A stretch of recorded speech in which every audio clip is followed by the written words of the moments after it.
जिल्हा आपत्ती व्यवस्थापन प्राधिकरण जिल्हाधिकारी कार्यालय सिंधुदुर्ग यांच्यामार्फत पथनाट्य सादरीकरण कार्यक्रम 2025चे आयोजन करण्यात आले असून 13 ऑक्टोबर या जागतिक आपत्ती धोके निवारण दिनानिमित्त गावोगावी पथनाट्यातून जनजागृती केली जात आहे। सध्या सगळीकडे नैसर्गिक व मानवी आपत्ती ओढवत असून त्यासाठी कोणकोणती खबरदारी घ्यावी, तसेच वीज, वारा, पाऊस, वादळ यापासून आपली सुरक्षा कशी करावी यासाठी जिल्हा आपत्ती व्यवस्थापन प्राधिकरण जिल्हाधिकारी सिंधुदुर्ग यांच्या वतीने गावोगावी पथनाट्यातून जनजागृती सुरू करण्यात आली आहे। शाहीर कल्पना माळी व त्यांची टीम आपत्ती विषयी गावागावात जाऊन पथनाट्यातून सर्वांचे प्रबोधन करत आहे। त्यांच्या या पथनाट्याला नागरिकांकडून देखील उत्स्फूर्त प्रतिसाद मिळत आहे। शाहीर कल्पना माळी यांच्यासोबत त्यांचे सहकारी मार्शल भोरे, मारुती येवळे, बापू चंदन शिवे, अक्षय शिवे, आशाताई सूर्यवंशी, शोभा हवालदार, वासुदेव जाधव यांचे देखील मोलाचे सहकार्य लाभले आहे। Madan Morkar, Konkan live breaking, Malewad, Sawantwadi.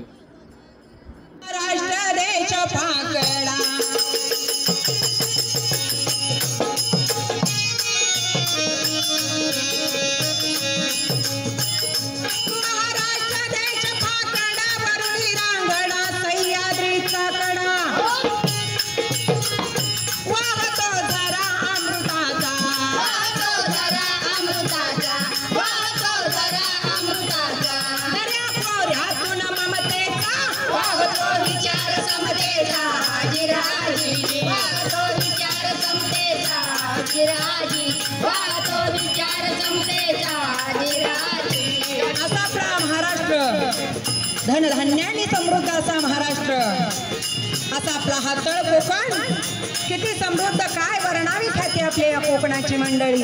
पण एका बाजूने खंतही वाटते असा आपला हा समृद्ध संपन्न महाराष्ट्र, पण परवाच होऊन गेलेला हा पाऊस काळ म्हणजे हा कार्यक्रम आपत्ती आणि धोके व्यवस्थापन याचं निवारण कसं करायचं, या काळामध्ये आपण सुरक्षित कसं राहायचं याचं छोटंसं प्रबोधन आपल्यापर्यंत पोहोचवण्याचा प्रयत्न करते। कारण या आपत्तीमध्ये दोन प्रकार आहेत, एक आहे ती म्हणजे नैसर्गिक आपत्ती आणि दुसरी म्हणजे मानवी आपत्ती।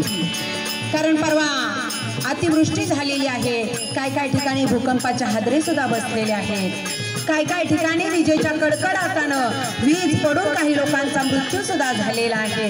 याच्यातून आपण कसं सावरलं पाहिजे याच्यासाठीच हे छोटं प्रबोधन कसं म्हणाल ते एका गाण्याच्या माध्यमातून सांगायचा प्रयत्न करते।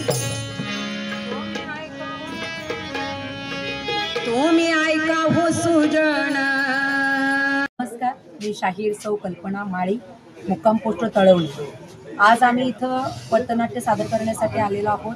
जवळजवळ आपल्या जिल्ह्यामध्ये जवळजवळ 24 पथनाट्य आम्हाला सादर करायचे आहेत। प्रत्येक तालुक्यामध्ये 3 अशा पथनाट्याचं ह्या आहेत आणि हे पथनाट्य आम्ही सादर करतोय जिल्हा आपत्ती व्यवस्थापन प्राधिकरण जिल्हाधिकारी कार्यालय सिंधुदुर्ग यांच्या वतीने। कारण आज जो ही पूर परिस्थिती असेल ओढवलेली आहे, अतिवृष्टीसारखा प्रसंग असेल तोही आज ओढवलेला आहे। आणि या आपत्ती धोके व्यवस्थापनमध्ये ही जी आपत्ती आहे त्याच्यामध्ये 2 प्रकार आहेत, एक नैसर्गिक आपत्ती आहे आणि एक मानवी आपत्ती आहे। याच्यातून अनेकांच्यावरती अनेक मोठी मोठी संकट येऊन गेलेले आहेत। महापूर असेल, वीज पडण्यासारखा विषय असेल, वादळं असतील आणि महापूर असेल, आणि याच्यामध्ये आपण कोणती दक्षता घ्यायला पाहिजे हे पोहोचवण्यासाठी समाजापर्यंत हे पोहोचलं पाहिजे, याच्यातून आपण कसं स्थिर झालं पाहिजे त्याची माहिती देण्यासाठी आम्ही आपल्या या सिंधुदुर्ग जिल्ह्यामध्ये आज हे आमचं पथक काम करते आणि लोकांच्यापर्यंत ही माहिती पोहोचवते। महाराष्ट्र शासनाच्या वतीनं हे माउथ पब्लिसिटीचं काम म्हणजे पथनाट्याच्या वतीनं असेल सर्व जिल्ह्यामध्ये सुरू आहे। धन्यवाद।